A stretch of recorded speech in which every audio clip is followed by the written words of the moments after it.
Hello and welcome. This is Self-Control, How to Build a Better Life, the podcast that will inspire you to take control of your mind and your mindset to go forward and build the life that you deserve to live.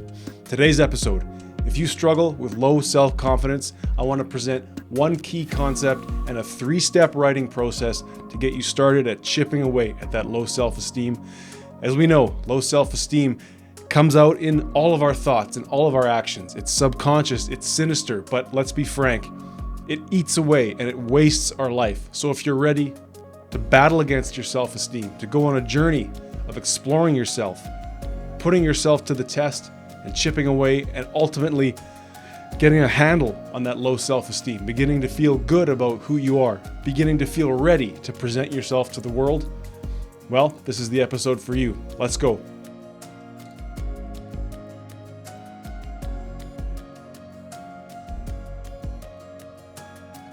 All right, boys and girls, people of all gender expressions, today's key word is honesty. And you know, honesty is going to be the number one driving force to start to chip away at your low self-esteem or your low self-confidence. And you know, if I say low self-esteem and low self-confidence and you think maybe that resonates with you, you think maybe it's a problem in your life, I can tell you it was a problem in my life as well. I've done a lot of work to get around that. Of course, it comes up and it always will come up. But if it's to a point where it's crippling you, preventing you from having the quality of life that you would like, if it's, preventing you from having opportunities that you might like, and it may be doing these things and you may be well unaware of how it's handicapping you. But maybe let's talk a little bit about how low self-esteem presents itself quickly.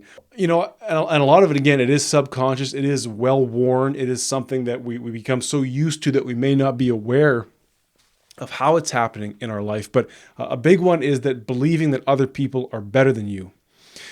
Perhaps believing that you don't deserve to have fun, believing that you don't deserve to succeed, right? So limiting beliefs to do with your what you believe that you are worth, what you believe you are owed. That's a huge one, right?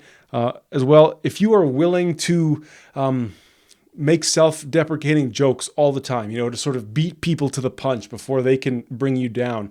That's another sign of low self-esteem. And of course, we want to be humble in this life. We want to be able to crack a joke about ourselves. But if it's a constant thing, something that you may be doing out of fear or out of apprehension that somebody else may be looking down on you, that's a huge tell about low self-confidence. If you fear taking on challenges because you may fail, okay, that's a sign of low self-confidence, right? The sense that you have of, well, I'm not even going to try because I may fail. And many of these things in this life, including this podcast, right? This is the second take of this episode, we fail at, right? And that's the nature of life.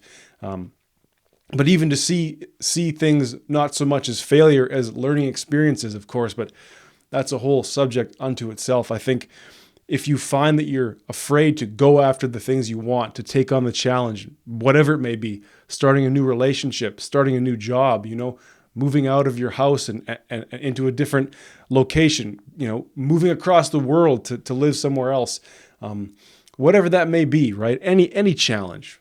If you take that from yourself, if you refuse that to yourself because of the chance that it might not go the way you think it should go, it's a huge sign of low self-confidence. Another big tell towards low self-confidence is the failure or the inability to receive criticism. And this was a huge one for me. It's like you're so high-strung, you're so aware of all that you think is wrong about you that you cannot possibly bear to hear it from somebody else.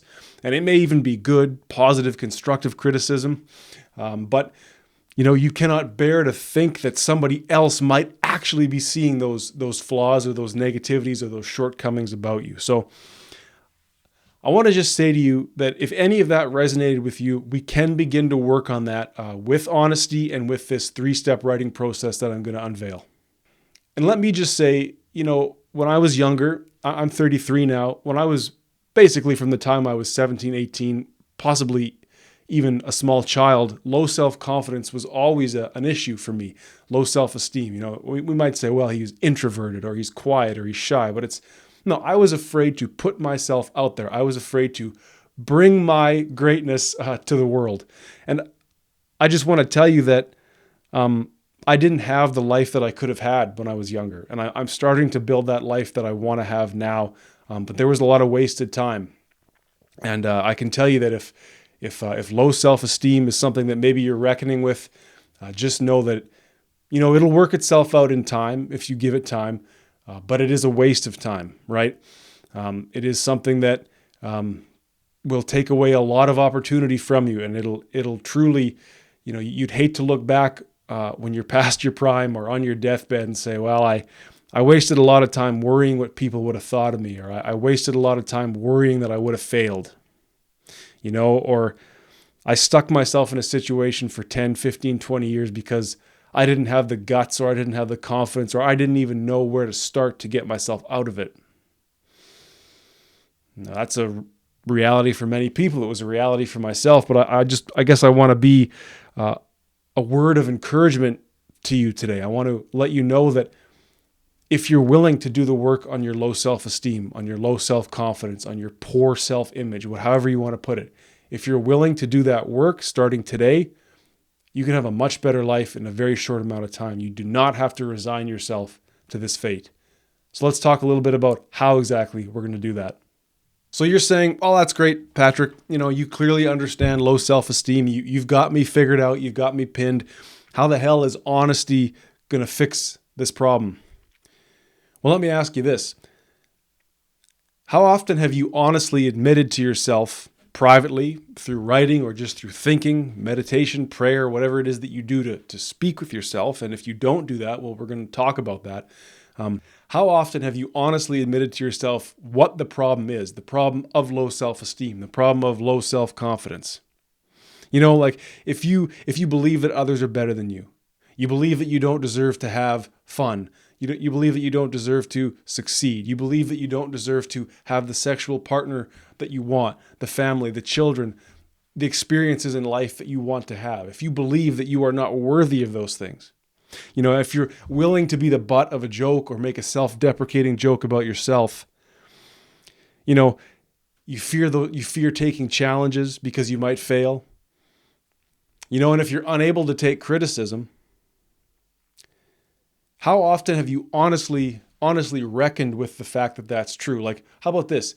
You're so unable to take criticism from others. You're so mortified when someone steps in and says, you might want to try this, or, that's really not working for you, or, hey, I see you're doing this, maybe try this, or, look, the reason you struck out the other night was because you didn't make eye contact. You didn't present yourself in a friendly way, whatever that may be. You're so unwilling to hear that criticism from others, and yet you're so willing to make a self-deprecating joke about yourself. Isn't it time to maybe put two and two together there and say, I have issues with my self-esteem. I have issues with the way I see myself. I would much rather make it known on my terms that I think I'm not worth anything than to have you tell me that. And so often criticism, if it's good constructive criticism from a trusted source, is just that. It's going to allow you to build yourself up. But think about that again. You're so unwilling to hear criticism. You can't deal with critique from an outside source, from some, even if it's helpful. And yet you're so willing to go out in public with your friends, workmates, whatever, and be the butt of a joke and be the first one to say, yeah, I'm stupid. Yeah, I'm short. Yeah, I'm poor. This is how honesty is going to get you out of this hole. And it's how it got me out of the hole of low self-esteem. You need to take the time to be honest with yourself about the problems you have. Ask yourself 3 questions. And the first one is not so much a question, but it's put a name to it, okay? Let's be honest. It's like if this is hitting home and it's like, God damn it, I do have low self-esteem issues. Let's say it right now. Let's call it out. Let's put a name to it. You have low self-confidence. You have poor self-esteem. It's like, that's not going to make the problem any worse. In fact, it's going to make it much, much better. So that's number 1. Ask yourself, well, where does it come from? And that's a huge question. And it took me damn near 20 years to unravel that one for myself. But begin to think about why. if it's obvious, if it's like, well, I grew up short. I was shorter than all the other kids growing up, and I'm still short. It's like, okay, well, at least now we can work on that. You have low self-esteem because you're not as tall as you wish you were.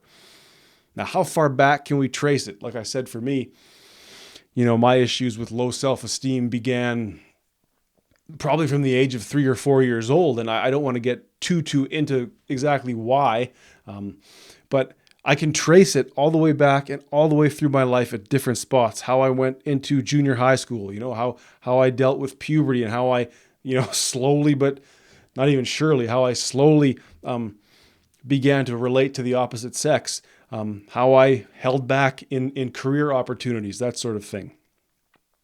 So name that problem. Look for the source, look for the earliest memories of it, and then trace it through your life. And then number 3, ask yourself, how does it present in my actions and my thoughts, right? I have low self-esteem. I'm beginning to understand maybe why. I can see it through all these times in my life. And now today I can see, man, yeah, I don't talk to the people that I wish I could have relationships with. I don't live in a place that I want to live. I don't believe that I'm cut out for better, right? Whatever that looks like. Those are the 3 questions that you need to begin to ask. And again, I'm trying to prompt you with the key word here, honesty. Look at this problem in the face, right? Low self-esteem. Call it what it is. Search for it throughout your life and search for it in the present. And maybe, hopefully, we can stop it from going forward much further. All right, so we're ready to take on this problem of low self-confidence in the flesh, in real life, physically. How are we going to do that? Well, again, we're going to use honesty. And I have to tell you, if you've been listening to this show for any amount of time, one of the big things I'm a proponent of, and I wanted to get back to it, journaling, okay? This is step number 1 in your 3-step writing process. Keep a journal. It can be a small notebook. I wish I had mine here, but it's not much better, or it's not much bigger than an envelope, right? I spend 30 to 40 minutes every night writing in it, and I simply recap my day.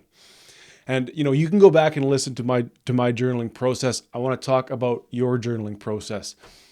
This is not necessarily where the hard work of dealing with low self-esteem is going to happen, but you're going to commit daily to writing in your journal and simply writing about what you did that day. Okay, this is going to be like practice for this brutal honesty, right?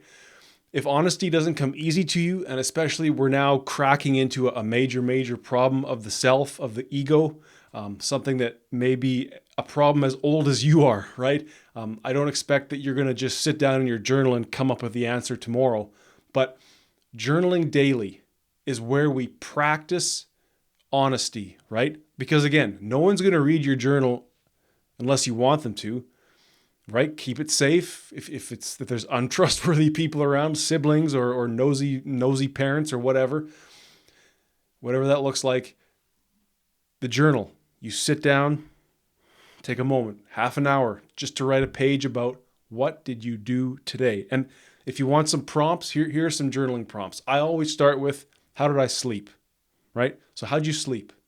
How was the quality of your sleep? How long was it? You have any dreams? What was your morning like? Were you rushing out the door? Did you have time to get yourself together and get to what you needed to do? How did you feel once you got going? Who was the first person you talked to, and how was that interaction, right? What did you do today? What did you fill your time with, right? Even if it's another 9-to-5 day or another day running the kids around, or another boring day of unemployment, whatever that looks like, no judgment. I've been there. Write about it, right? Be honest. It's like, holy shit, I was on the couch for 4 hours this morning. I'm bored. I got to get going. Be honest about what you did. Again, this is not going to get any better if you do not honestly get into the habit of appraising, of evaluating, of analyzing your life, right? As I like to say, if you're coming to this show looking for a better life, this is my major number 1 handout and hand up to you. Start analyzing your life. Like, nobody should know more about you than you, and you should know as much about yourself as possible. And it starts with journaling, that habit of honestly appraising what you're doing with your life.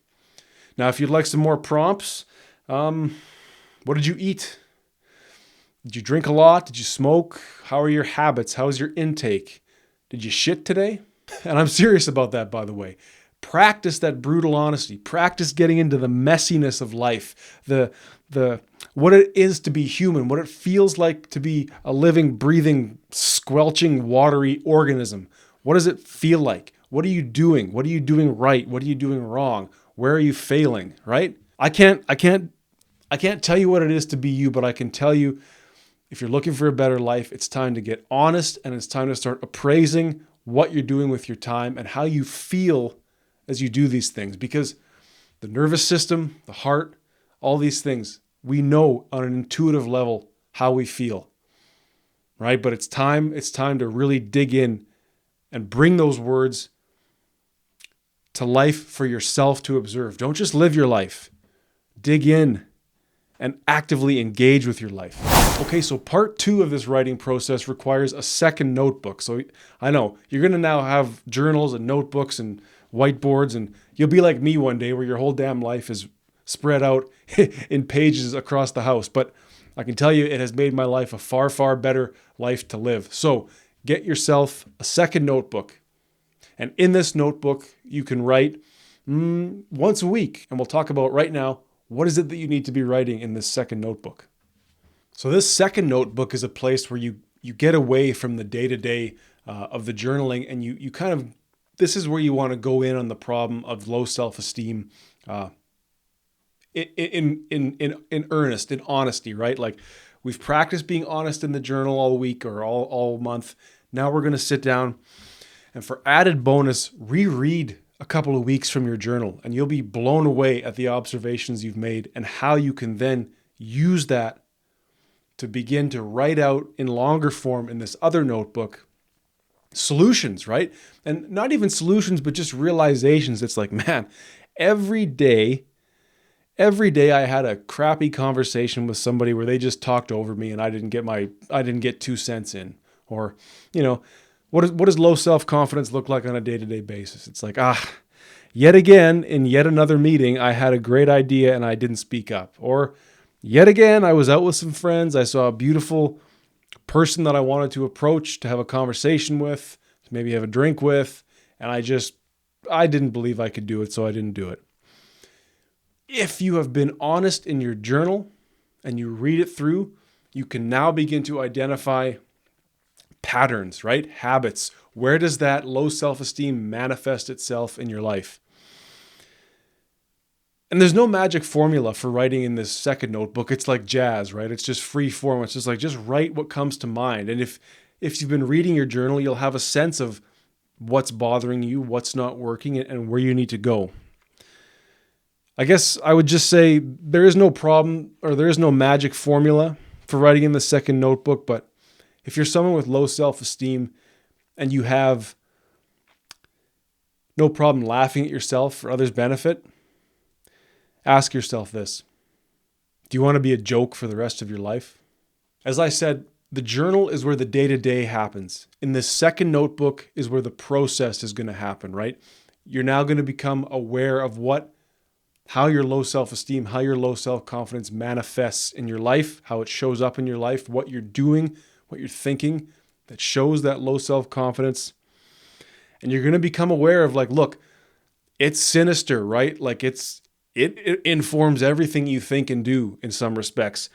And it's a well-worn pathway in the mind, right? It's habit. It's a bad habit. It's a habit that can be broken, but it's a habit where without even thinking, we're showing the world that we don't think highly of ourselves. This second notebook is where you take ownership of your life. You can honestly say, here's where I'm up, and this is what I'm going to do about it. And look, this may sound like work to you. This may sound like all Greek to you. Let me just give you a quick personal example about myself. It was in September of 2018 that I started keeping a journal.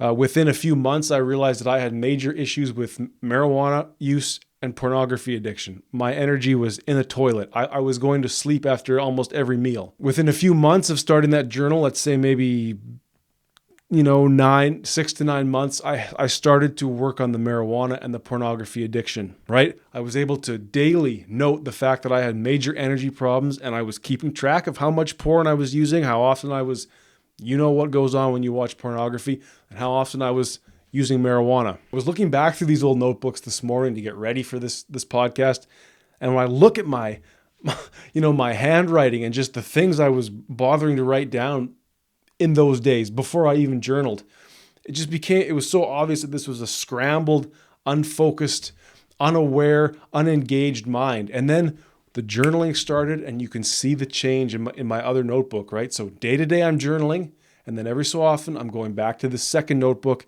and suddenly the printing got a lot neater. The ideas started coming out in longer form, to the point where within about a year of journaling, I was then writing extra pages in that notebook, like long pages of just thought was coming out. But that's only because I took the ownership of my own life to begin with and said, look, let's at least start evaluating what I'm doing day to day. You have no idea the power that lies in your perception of yourself, but you need to create a record for yourself to be able to look back on it. And from there, I guarantee you, man, or woman, or non-binary, I guarantee you start keeping that record of yourself, and you have the guts to be honest, and then you have the guts to go back and read it and start working on solutions. Come back and tell me you're not living a better life in a couple of years. All right, so the third step in this writing process, and this is not something that I do too much, but it is something I want to start doing more now that I'm telling you to do it. Should take a little accountability on that in that respect. Very simple. Indulge in fantasy. Okay? We now know that we have low self-esteem. We're keeping track of our daily actions, and we're starting to work on a longer form process of, just understanding how it shows up, right?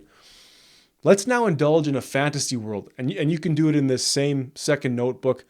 Start writing your life, writing scenarios, writing just images, thoughts, what it looks like when your low self-esteem is under control or when it's gone altogether. That's fun, isn't it? I mean, come on, we all love to imagine a better world, or we all love to indulge in the fantasy of movies or pornography, as I was talking about earlier, or whatever that may be. Even scrolling social media is a form of fantasy, right? You're seeing the lives and the thoughts of others, books, whatever that may be. It's time to now start writing your own movie, your own fantasy movie starring you, because I guess the upshot here, or the understanding here, is that you are never going to get, I say you, I mean me too, right? Like, never forget that. I'm kind of just lecturing myself here, and I'm happy that you're listening and watching.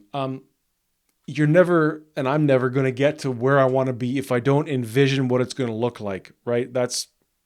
Maybe that's the first time you've heard that. I remember the first time I heard it, like blew my brain out of the top of my skull, and my socks went flying. It was like, of course.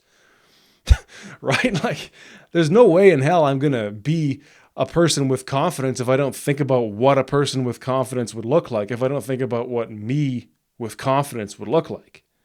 How the hell am I ever going to get there? Right? I mean, and of course, we stumble our way there. We stumble into things without realizing, but truly, the things you want in life, you have to see yourself working towards them and achieving them. I just don't see a world in which, if you're not envisioning at least partially where you want to be and what you want to have and what you want to be, I don't see a world where you're getting there. So look, let's take an example. Maybe I spit this out at the start of the show. Let's say you are someone who is below average height, and that's a problem for you. It's the source of your low self-esteem. And it's maybe in the future, it'll be something that can be augmented or cured or whatever. Again, you have to be honest with it. You have to confront it. You have to, like, maybe in the back of your mind, in some dark corner, it's like, yeah, I'm short, and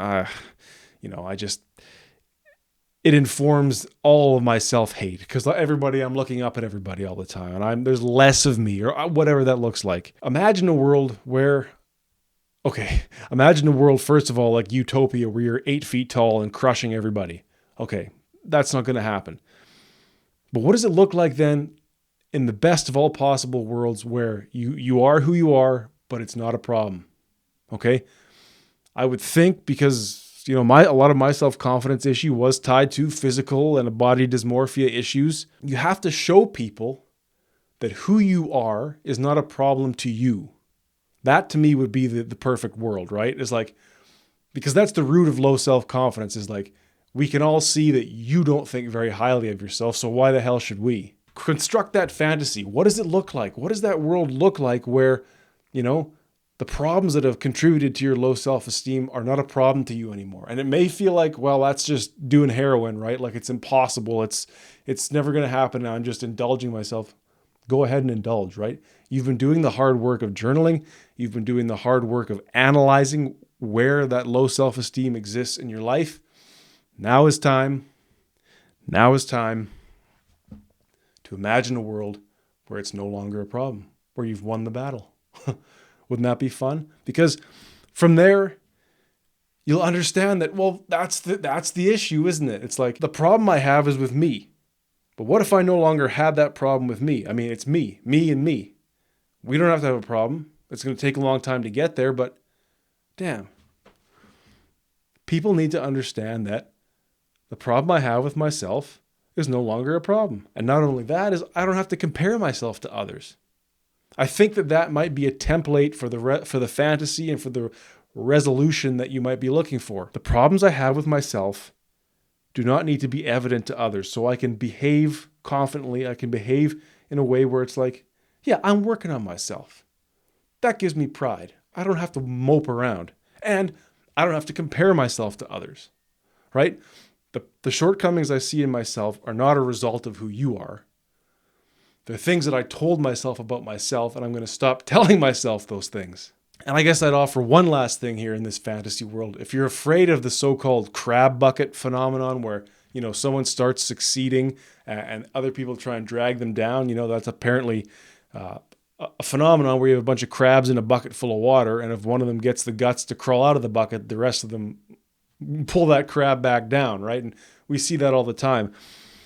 As someone who's improved themselves physically to a great extent, as someone who has developed a pretty good amount of self-esteem and then an equal amount of not giving a shit, I can tell you that the crab bucket phenomenon is less likely and less common than you might think. As I said, if you project confidence, if you're projecting an air of I'm working on myself and I'm cool with myself and I don't have to measure myself by someone else's standards, people pick up on that and they'll be less likely to drag you down.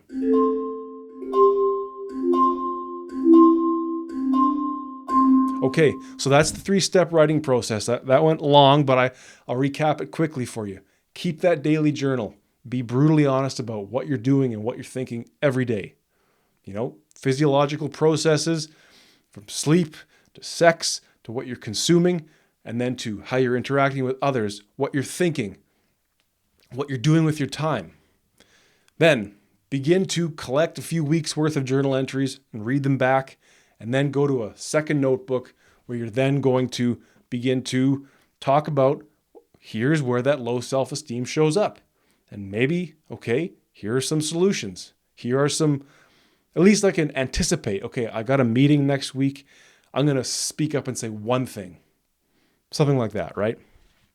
Then in that same notebook, you can begin when you have time to indulge in the fantasy of what it would look like to have that self-confidence and to have those problems of low self-esteem handled. I think what you'll find is that the issues you have with yourself do not need to be evident to others. You don't have to project weakness out to other people for them to see, and you certainly don't need to compare yourself to others. Honesty is taking that private time to look at yourself in the mirror. You know in some corner of your mind that things aren't going well and you have that low self-esteem and you're not living life to the fullest. First and foremost is to admit it, not to necessarily feel shame about it, but to say, I don't want to waste the time anymore. And then it's with that honesty, it's with saying, this is who I am, this is the problem.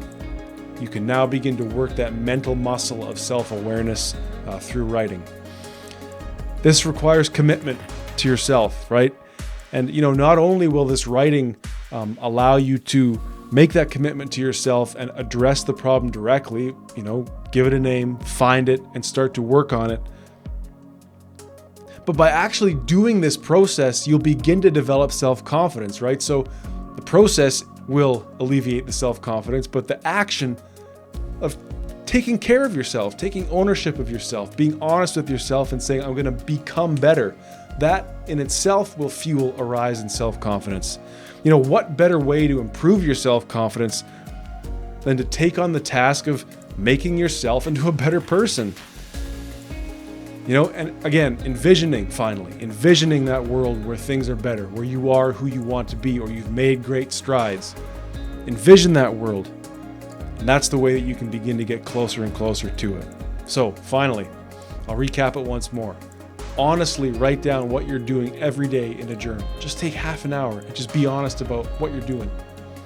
Reread that stuff and begin to work on solutions. Begin to anticipate triggers. Begin to anticipate where that low self-esteem shows itself in your life, and just vow to make one change a week. And finally, honestly imagine, what would my life look like in the utopia of my low self-esteem being a thing of the past? What does that perfect world look like? And then begin to reverse engineer, begin to set some small goals that'll begin to get you close. And I really think you'll find that once you start to get a little bit closer, things start to get a lot better. So again, get in touch in the comments on Spotify, YouTube. You can message me on Facebook. And until I speak with you again, please remember that better is possible.